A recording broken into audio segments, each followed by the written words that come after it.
मित्रों, किसी ने क्या खूब कहा है, ना छेड़ किस्सा उल्फत का बड़ी लंबी कहानी है। मैं गैरों से नहीं हारा, मुझे हराने में अपनों की मेहरबानी है। प्यारे साथियों, आज हम आपको बहुत ही महत्वपूर्ण और ज्ञानवर्धक रहस्यमयी कहानी सुनाने जा रहे हैं। सभी लोग ध्यान से अंत तक सुनिए, क्योंकि आधा अधूरा ज्ञान बहुत ही घातक होता है। नमस्कार साथियों, स्वागत है आपका हमारे गहन विचार चैनल में, जहां हम लाते हैं रहस्यमय, ऐतिहासिक और प्रेरणादायक कहानियां। वह कहानियां जो सिर्फ सुनी नहीं, महसूस की जाती है। हर कहानी के पीछे छुपा होता है एक नया रोमांच और एक अनकही और गहरी सीख। तो आइए बिना वक्त गवाए कहानी को आगे बढ़ाते हैं। मित्रों, एक समय की बात है। हिमाचल के पहाड़ों के बीच बसा एक सुंदर राज्य था, जिसका नाम था भानगढ़। इस राज्य का राजा उग्रसेन अपनी बुद्धिमत्ता और पराक्रम के लिए प्रसिद्ध था। राजा उग्रसेन न्यायप्रिय और प्रजा के प्रिय थे। उनकी पत्नी रानी दिव्या अपनी सुंदरता और सौम्यता के लिए पूरे राज्य में जानी जाती थी। रानी दिव्या राजा की एकमात्र पत्नी थी और राजा उनसे अत्यधिक प्रेम करते थे। राजमहल का जीवन भव्य था, लेकिन रानी दिव्या का मन अक्सर एकांकी और अचल रहता था। राजा अपने राजकाज में व्यस्त रहते और रानी अकेलेपन का सामना करती। इसलिए रानी अक्सर महल के बाहर बने सुंदर वन में भ्रमण करने जाया करती थी। उसी सुंदर वन में एक आश्रम था, जिसमें एक साधु महात्मा रहते थे। रानी जब पहली बार वहां गई तो साधु ने उनका भरपूर स्वागत किया और उनसे गहन चर्चा की। साधु की वाणी में ऐसा आकर्षण था कि रानी मंत्र मुग्ध हो गई और अब रानी दिव्या ने बहाने बनाकर साधु के आश्रम जाना शुरू कर दिया। साधु ने उन्हें ध्यान, योग और शास्त्रों का ज्ञान देना शुरू किया, परंतु यह रिश्ता धीरे धीरे शारीरिक आकर्षण में बदलने लगा। साधु की रहस्यमयी आंखें और रानी की अकेली आत्मा के बीच एक ऐसी डोर बंध गई जिसे छिपाना आसान नहीं था। रानी ने इस रिश्ते को राज रखने के लिए बहुत सावधानी बरती। वह साधु से तब मिलती जब राजा दरबार में व्यस्त होते। कभी कभी रात के अंधेरे में भी रानी चुपचाप महल छोड़कर साधु के आश्रम लगी। रानी ने राजा के प्रति अपना व्यवहार ऐसा रखा कि उन्हें कभी शक ना हो। रानी दिव्या राजा का पूरा ख्याल रखती, उनसे मधुर बातें करती और उनके हर आदेश का पालन करती। रानी के प्यार और व्यवहार को देखकर राजा को लगता थी कि रानी उनसे बहुत प्रेम करती है। साधु और रानी का यह संबंध अब गुप्त रूप से बढ़ता जा रहा था। रानी का दिल साधु के लिए धड़कता और साधु उसकी सारी इच्छाओं को पूरा करता। इस प्रकार रानी और साधु का संबंध गहराता गया। साधु का व्यक्तित्व इतना रहस्यमय था कि रानी उसमें पूरी तरह डूब चुकी थी। सुंदर वन का वह आश्रम अब रानी के लिए एक ऐसा स्थान बन गया था जहां वह अपनी सभी चिंताओं और महल के नियमों को भूल जाती थी। अब रानी ने महल के सेवकों को भी अपनी चालाकी से अपने वश में कर लिया था। जब भी वह आश्रम जाने का मन बनाती, वह महल के भीतर किसी उत्सव या पूजा का आयोजन करने की योजना बना देती। सेवक और मंत्री उसी में व्यस्त रहते और रानी साधु से मिलने के लिए चुपचाप निकल जाती। रानी के महल छोड़ने के समय को इतना योजनाबद्ध किया जाता कि राजा को कभी किसी बात का आभास ही नहीं हुआ। रानी राजा के साथ दिन में समय बिताती, उन्हें मुस्कान और प्रेम भरे शब्दों से भरपूर संतुष्ट करती। राजा को यह यकीन था कि रानी उनके प्रति पूर्णतः समर्पित है। उधर साधु ने रानी को यह यकीन दिला दिया था कि उसकी आत्मा को शांति केवल साधु के साथ ही मिल सकती है। रानी ने धीरे धीरे महल के कुछ गहने और बहुमूल्य वस्तुएं साधु को देना शुरू कर दिया। वह साधु के लिए अनमोल चीजें लेकर आती और बदले में साधु से मंत्रों और रहस्यमय शक्तियों का ज्ञान प्राप्त करती थी। साधु ने रानी को यह भी समझा दिया था कि वह एक दिव्य आत्मा है और उनका यह मिलन ईश्वर की योजना का हिस्सा है। रानी ने अब पूरी तरह से साधु पर विश्वास करना शुरू कर दिया था। महल के कुछ सेवकों ने रानी के व्यवहार में बदलाव महसूस किया। उनकी गैर मौजूदगी के दौरान महल में गुपचुप बातें होने लगी, लेकिन रानी इतनी चतुर थी कि उन्होंने हर अफवाह को दबा दिया। उन्होंने उन सेवकों को इनाम और अधिकार देकर अपनी तरफ कर लिया। साधु की सहायता से उन्होंने राजा के दरबार में कुछ अपने लोगों को भी नियुक्त करवा दिया। राजा को इसकी भनक तक नहीं थी। अब रानी साधु की हर बात मानने लगी थी। एक दिन साधु ने रानी से कहा, राज्य का असली नियंत्रण तुम्हारे हाथों में होना चाहिए। राजा केवल एक दिखावा है। रानी, जो अब साधु के प्रति अपने मन और शरीर से पूर्णता समर्पित हो चुकी थी, इस विचार से सहमत होने लगी। साधु ने धीरे धीरे रानी को समझाया कि यदि वह चाहें तो राजा को पीछे छोड़कर स्वयं राज्य की महारानी बन सकती है। यह विचार रानी के मन में एक चिंगारी की तरह जल उठा। अब रानी के अंदर महत्वाकांक्षा और मोह का संगम हो चुका था।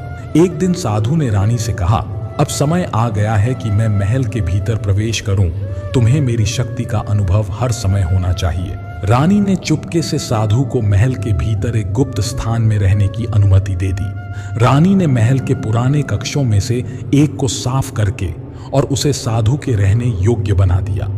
साधु अब महल में छिपकर रहने लगा, लेकिन इस बात का पता केवल रानी और उनकी सबसे विश्वास पात्र दासी को था। अब साधु ने राजा के दैनिक कार्यों और महल के नियम कानूनों पर गहराई से नजर रखनी शुरू कर दी। साधु ने रानी के माध्यम से राजा उग्रसेन पर भी अपनी शक्ति का प्रयोग करना शुरू कर दिया। वह रानी को कुछ खास जड़ी बूटियां देता, जिन्हें रानी राजा के भोजन में मिलाकर उन्हें कमजोर करने लगी। राजा को अब अक्सर थकान और बीमारी महसूस होने लगी, लेकिन रानी अपने प्यार भरे व्यवहार से राजा को यह यकीन दिलाती रही कि यह सब राजकाज के अत्यधिक दबाव का नतीजा है। साधु और रानी के बीच अब हर दिन मुलाकात होने लगी। रात के अंधेरे में जब पूरा महल सो रहा होता तो रानी गुपचुप साधु के कक्ष में जाती। वहां वे साथ बैठते कुछ गुप्त योजनाएं बनाते और इस मिलन से उनके संबंध और गहरा जाते। साधु ने रानी को वचन दिया कि वह उसे ऐसी शक्तियां देगा जिससे वह पूरे राज्य की सबसे शक्तिशाली महिला बन जाएगी। रानी साधु के इस मोहक वादे में पूरी तरह फंस चुकी थी। महल के कुछ वफादार मंत्री और सैनिक अब राजा की बिगड़ती स्थिति और रानी के अजीब व्यवहार को लेकर चिंतित होने लगे थे। उन्होंने राजा को सतर्क करने की कोशिश की, लेकिन रानी ने अपनी चतुराई से इन सभी प्रयासों को विफल कर दिया। एक दिन रानी ने दरबार में एक प्रस्ताव रखा कि राजा को अपने स्वास्थ्य के कारण कुछ समय के लिए राज्य के कार्यों से दूर रहना चाहिए। रानी स्वयं राजकाज संभालने का सुझाव देती है और राजा, जो अब पूरी तरह से कमजोर हो चुके थे, वे इस बात से सहमत हो गए। रानी, जो अब पूरी तरह से साधु के जाल में फंस चुकी थी, इस बात के लिए तैयार हो गई। साधु ने गुप्त योजना बनाई कि राजा को धीरे धीरे समाप्त किया जाए। इसके लिए उसने रानी को कुछ खास जड़ी बूटियां दी, जिन्हें राजा के भोजन में मिलाना था, जिससे राजा का स्वास्थ्य और बिगड़ जाए। एक दिन साधु ने रानी से कहा, तुम्हारी शक्ति को अब और अधिक बढ़ाने का समय आ गया है। साधु ने रानी से आगे कहा कि तुम्हारा जीवन अब केवल मेरा ही है और अब हमारे बीच एक और संबंध बनना चाहिए, जिससे हम इस राज्य पर अधिकार कर सकें। रानी, जो साधु की बातों और शक्तियों से पूरी तरह घिरी हुई थी, उसकी बातों में आ गई। साधु ने एक योजना बनाई। साधु ने रानी से कहा कि अब तुम्हें गर्भवती होना होगा। गर्भवती होना भी हमारी योजना का हिस्सा है, ताकि हमारे रिश्ते को और भी पवित्र किया जा सके और वह राजा की शक्ति से भी ऊपर उठ सके। साधु ने रानी से कहा, तुम्हारा बच्चा हमारे साम्राज्य का भविष्य होगा। हम मिलकर इस राज्य पर राज्य करेंगे और राजा उग्रसेन को मृत्यु के घाट उतार देंगे। रानी ने साधु के शब्दों पर विश्वास किया और उसे अपने दिल से अपना मार्गदर्शक मान लिया। साधु ने अपनी तंत्र मंत्र की शक्तियों का उपयोग करके रानी को गर्भवती कर दिया, जिससे उनका संबंध और गहरा हो गया। रानी को अब यह यकीन था कि साधु का बच्चा न केवल दिव्य होगा, बल्कि वह अपने साम्राज्य को नियंत्रित करने के लिए राजा उग्रसेन से भी अधिक ताकतवर होगा। मित्रों, इस योजना के पीछे एक गहरी साजिश छिपी थी, जिसमें साधु और रानी दोनों ही राजा को हराने के बाद अपने बच्चे को राज्य का अगला शासक बनाना चाहते थे। राजा उग्रसेन अब इतने कमजोर और बीमार हो चुके थे कि वह कुछ काम नहीं कर पा रहे थे। राजा उग्रसेन, जिन्हें महल और प्रजा में एक शक्तिशाली और न्यायप्रिय शासक माना जाता था, वह इतने कमजोर और बीमार पहले कभी नहीं थे जितना अब हो गए थे। मित्रों, यह सब एक गहरी साजिश का हिस्सा था।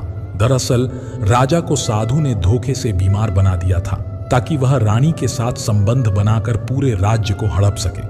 साधु रानी के साथ मिलकर राजा को अपने जाल में फंसा चुका था। साधु जानता था कि रानी को गर्भवती करने के बाद ही वह अपनी पूरी साजिश को अंतिम रूप दे सकता था, लेकिन साधु ने यह साजिश इतनी गुप्त और प्रभावशाली तरीके से रची कि राजा को भी यह समझने का कोई मौका नहीं मिला। साधु ने अपने तंत्र मंत्र का इस्तेमाल किया और राजा के शरीर में ऐसी बीमारियां घुसा दी जो पहले उसे बिल्कुल भी नहीं थी। यह बीमारी इतनी चुपचाप और धीरे धीरे फैल रही थी कि कोई भी डॉक्टर या वैद्य इन्हें सही से पहचान नहीं पा रहे थे। रानी, जो अब साधु के हर निर्देश का पालन कर रही थी, धीरे धीरे राजा के लिए ऐसा माहौल तैयार कर रही थी जिसमें वह और कमजोर हो जाए और अपना आत्मनियंत्रण खो बैठे।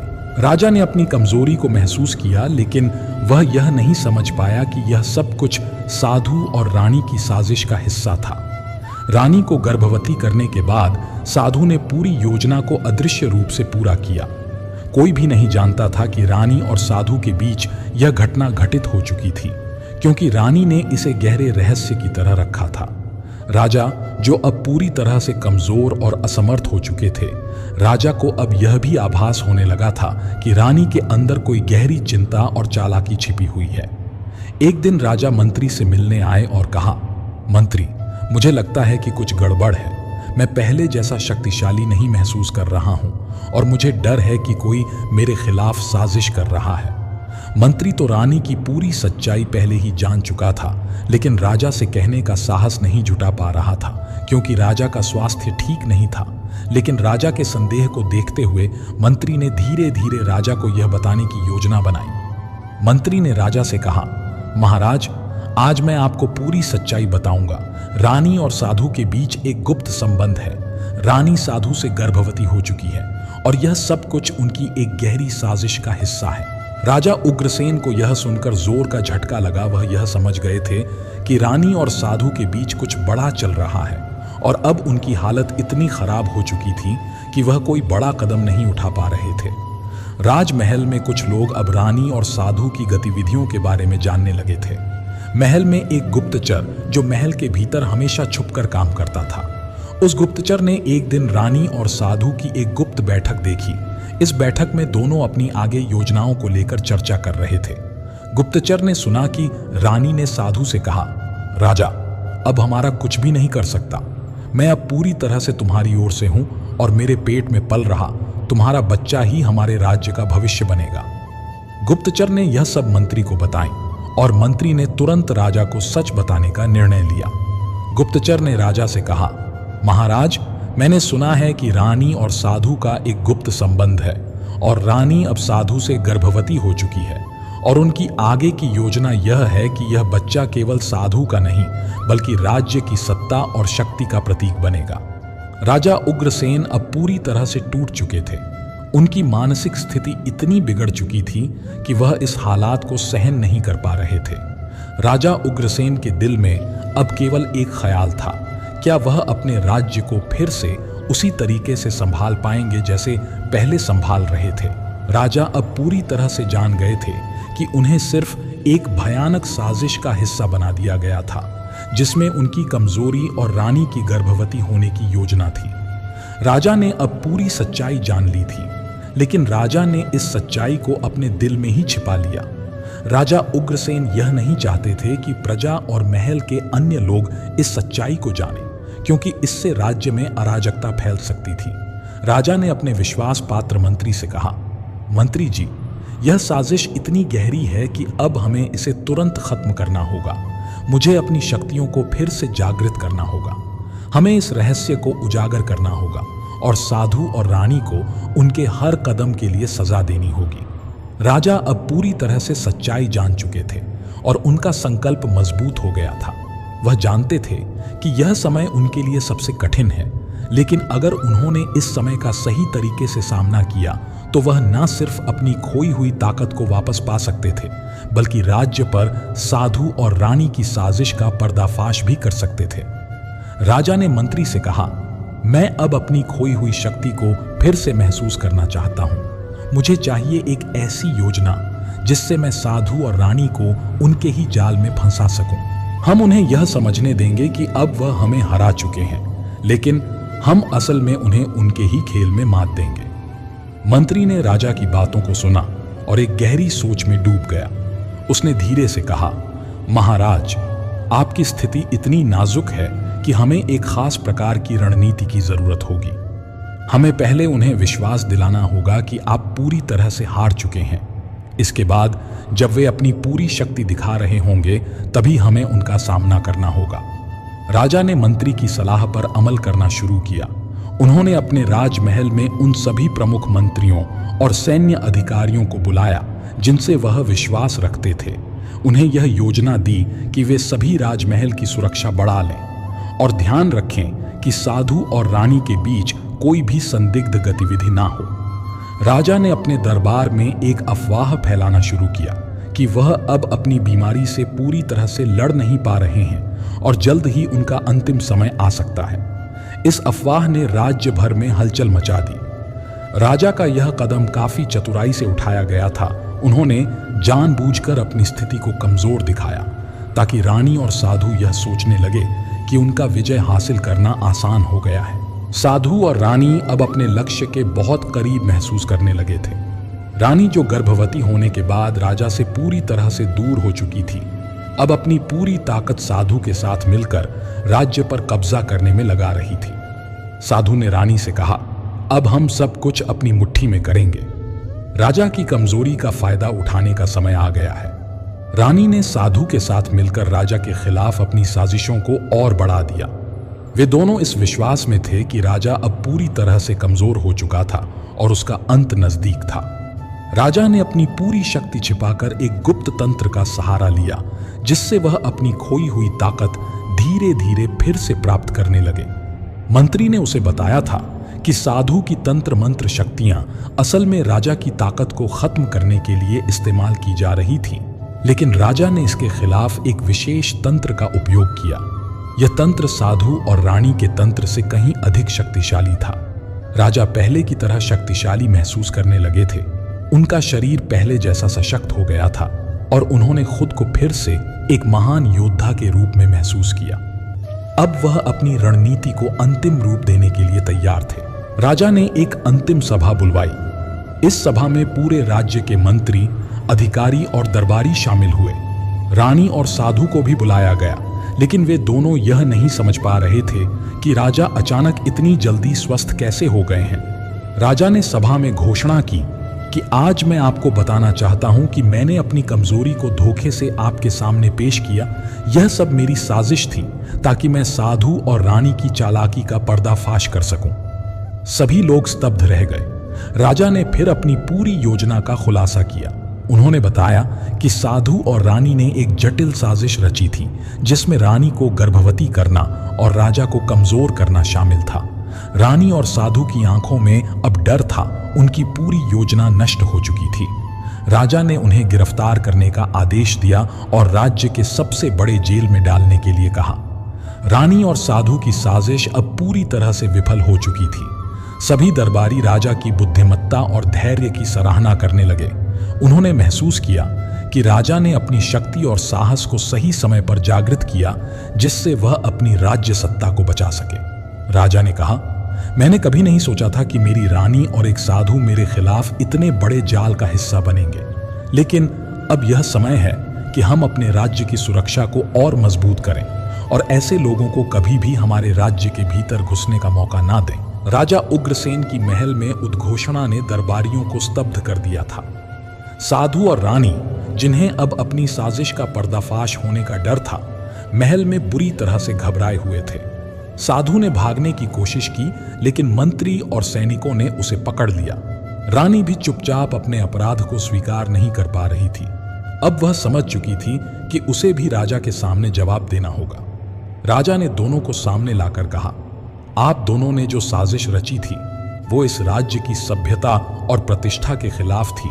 तुमने मुझे और मेरी प्रजा को धोखा दिया। अब तुम्हें इसका खामियाजा भुगतना होगा।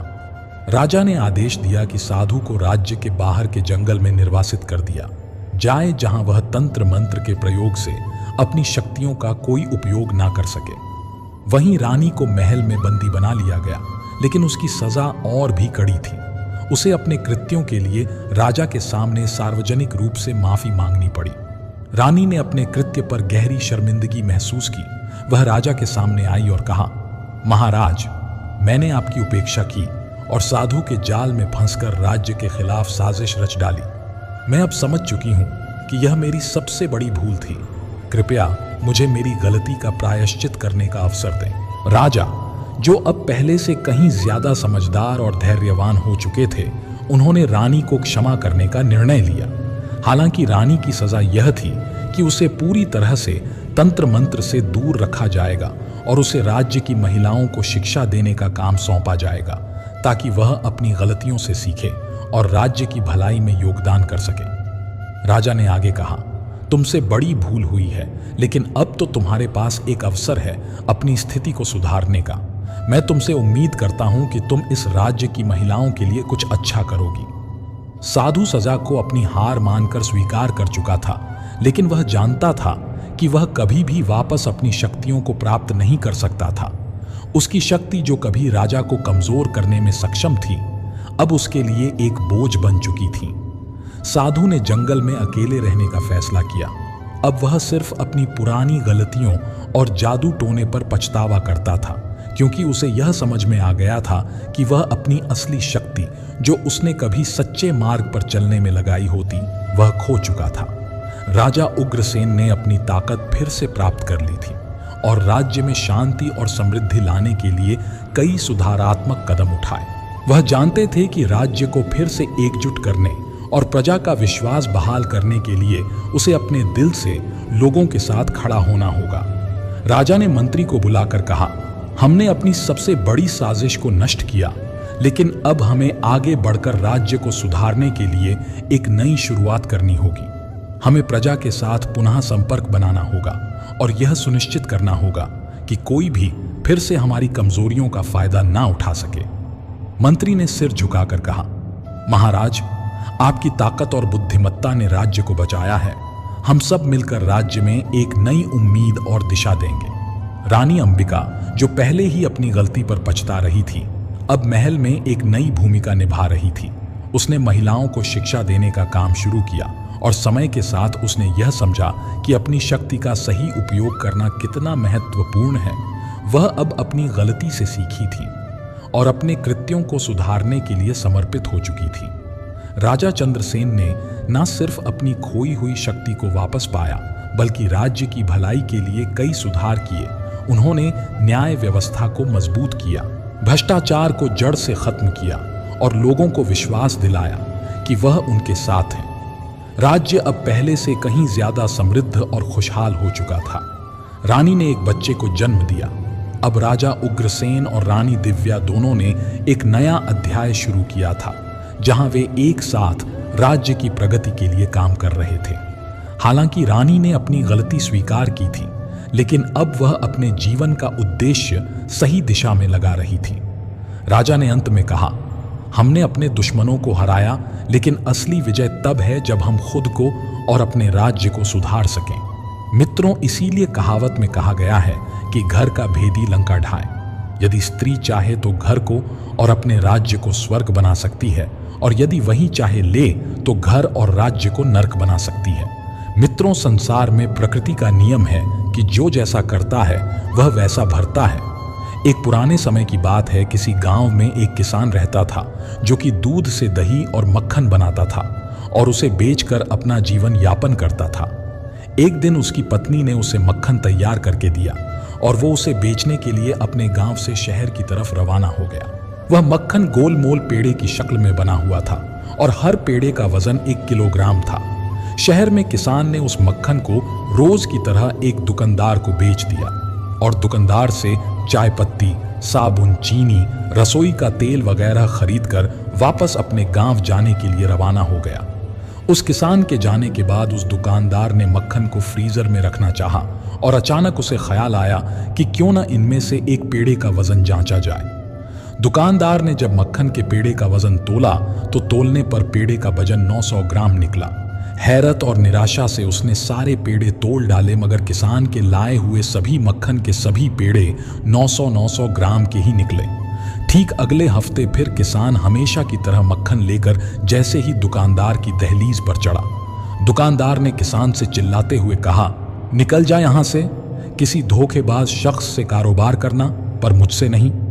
900 ग्राम मक्खन को पूरा 1 किलो कहकर बेचने वाले शख्स की मैं शक्ल भी देखना गवारा नहीं करता। किसान ने बड़ी ही विनम्रता से दुकानदार से कहा, मेरे भाई मुझसे नाराज क्यों होते हो? हम तो गरीब और बेचारे लोग हैं। हमारी माप तोल के लिए बाट खरीदने की हैसियत नहीं है। मैं आपसे जो 1 किलो चीनी लेकर जाता हूं, उसी को तराजू के एक पलड़े में रखकर दूसरे पलड़े में उतने ही वजन का मक्खन तोल कर ले आता हूं। इसमें मेरी कोई गलती नहीं है।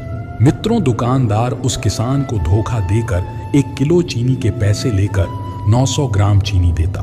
किसान भी चीनी से मक्खन को तोलकर दुकानदार को दे देता था। दोस्तों, जो हम दूसरों को देंगे वही लौट कर आएगा, फिर चाहे वो इज्जत, सम्मान हो या फिर धोखा। अतः हम जो दूसरों को देते हैं, बदले में हमें वही मिल जाता है। यही संसार का नियम है। यही तो है, जैसी करनी वैसी भरनी।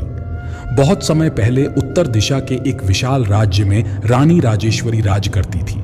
राजेश्वरी सुंदरता, बुद्धि और करुणा का ऐसा संगम था जिसे देखकर देवता भी नतमस्तक होते। एक वर्ष उसके राज्य में अकाल पड़ गया। न खेतों में हरियाली और ना ही लोगों में मुस्कान बची थी। पुजारी, तांत्रिक, विद्वान सब उपाय कर चुके थे, पर मेघों ने मुंह मोड़ लिया था। एक दिन राजमहल की सबसे बुजुर्ग दासी बोली, एक साधु हैं दक्षिण वनों में, जिनकी तपस्या से इंद्र भी कांप उठते हैं। वही वर्षा का कारण बन सकते हैं। रानी ने बिना देर किए सेना नहीं, बस 2 सेविकाओं के साथ घोड़े पर चढ़कर दक्षिण वन के लिए प्रस्थान किया। हर पेड़, हर पगडंडी से गुजरते हुए वह पहुंची उस कुटिया तक जहां वह साधु तप कर रहे थे। साधु युवा था, पर आंखों में वैराग्य की गहराई थी।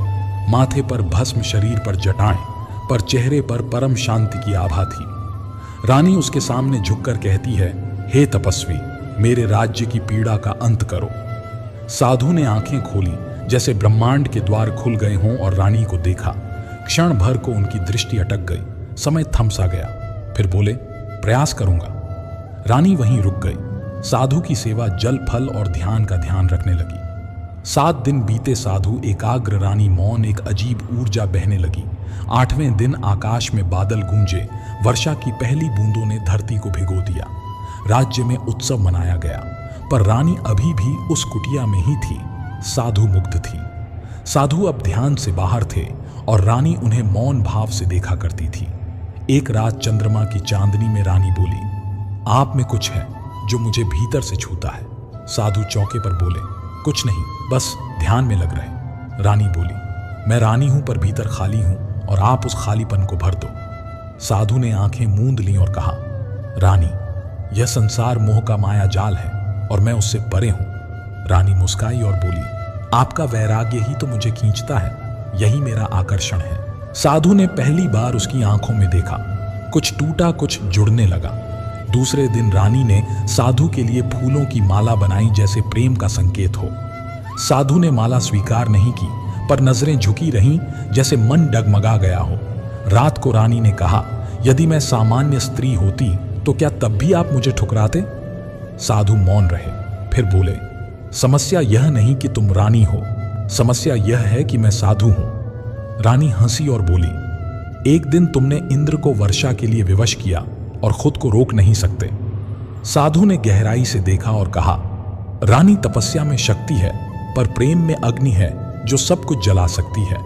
रानी धीरे से बोली, तो जल जाने दो, शायद वहीं से प्रेम का पुनर्जन्म हो। साधु उठकर चले गए। साधु का उस रात ध्यान में बैठना असंभव था। कुछ दिनों तक साधु चुप रहे। रानी भी कुछ नहीं बोली, पर हर रोज आती रही। साधु की आंखों में अब वैराग्य कम, द्वंद्व अधिक था, जैसे कोई तूफान भीतर चल रहा हो। एक दिन जंगल में डाकुओं का हमला हुआ। रानी को घेर लिया गया। साधु ने आंखें खोली। मंत्रों की गूंज उठी। मंत्रों की अग्नि की लपटों में डाकू भस्म हो गए। रानी डर से कांप रही थी, तो साधु ने उसे गले लगा लिया। पहली बार तन और मन का मिलन हुआ, पर अगले ही पल साधु पीछे हटे, जैसे कोई अपराध हो गया हो। साधु बोले, मैं भूल गया कि मैं कौन हूं। वे बोले, मुझे जाना होगा, यही अंतिम भेंट है। रानी रोई नहीं, बस शांत स्वर में बोली, तुम मेरी आत्मा को क्या मुझे अधूरी छोड़ जाओगे? साधु ने कुछ नहीं कहा। कुटिया छोड़ दी और गहरे हिमालय की ओर चल दिए। रानी महल लौटी। सबने स्वागत किया, पर वह अब वैसी रानी नहीं रही। उसने गहने त्याग दिए, श्रृंगार छोड़ दिया। अब वह सेवा और ध्यान में लीन रहने लगी। महल में उसके लिए एक कक्ष मंदिर बना जहां वह घंटों ध्यान करती। वह राज्य नहीं चाहती थी। साधु की प्रेमाग्नि ने उसे बैरागिनी बना दिया था। साल बीते, हर साल वर्षा होती रही, पर रानी की आंखें सूखी रहीं। राज्य में खुशहाली लौट आई, पर रानी अब खुद को एक तपस्विनी मानती थी। लोग उसे राजमाता कहने लगे, पर वह स्वयं को प्रेम की साधिका कहती। उधर हिमालय की चोटियों पर साधु तपस्या में लीन रहे, पर एक रेखा उनकी आंखों में हमेशा बनी रही। वह थी रानी की मुस्कान की रेखा। उन्होंने उसे बहुत प्रयास किया भूलने का, पर प्रेम की जड़ें गहरी थीं। एक दिन उन्होंने अपना कमंडल उठाया और पहाड़ों से नीचे उतरने लगे। उन्हें रानी की आत्मा खींच रही थी, जैसे दो अधूरी आत्माएं पूर्णता की ओर बढ़ रही थीं। राजमहल में एक दिन सूचना आई, एक सन्यासी आ रहे हैं जिनकी आंखें स्वर्ण सी चमक रही हैं। रानी खुद बाग में गई और देखा ये वही साधु थे, पर अब बाल सफेद थे। दोनों मौन रहे। फिर रानी ने हाथ जोड़ लिए और साधु ने सिर झुका दिया। उस दिन से रानी और साधु एक छोटी सी कुटिया में रहने लगे। महल के पीछे एक शांत बाग में ना प्रेम में आकर्षण था, ना मिलन की लालसा, बस मौन भक्ति, मौन समझ और मौन समर्पण। रानी ने कहा, आप जो शब्दों से ना कह सके वह मौन से कह दिया। साधु बोले, तुमने जो प्रेम दिया वही मेरी अंतिम तपस्या थी। अब पूर्ण हूं मैं। सालों बाद एक सुबह दोनों साथ ही समाधि में चले गए। रानी भूमि में समा गई और साधु अग्नि में। आज भी उस बाग में एक वृक्ष है जिसके नीचे प्रेम और त्याग की गाथा हवाओं में गूंजती है। लोग कहते हैं जब बारिश की पहली बूंदें गिरती हैं वह रानी की आंखों से हैं, और जब हवा में शांति होती है वह साधु की आत्मा का स्पर्श है। हमें उम्मीद है कि यह कथा आपको प्रेरणादायक लगी होगी और आपके जीवन में नई सोच लेकर आई होगी। अगर यह कहानी आपको अच्छी लगी हो तो कृपया इस वीडियो को लाइक करें और इस ज्ञानवर्धक संदेश को अधिक से अधिक लोगों के साथ शेयर करें। साथ ही कमेंट सेक्शन में जय श्री कृष्णा लिखकर भगवान को अपनी श्रद्धा प्रकट जरूर करें। मित्रों, मिलते अगली वीडियो जय में एक नई ज्ञानवर्धक कहानी के साथ। तब तक के लिए आप सभी को श्री राधे राधे।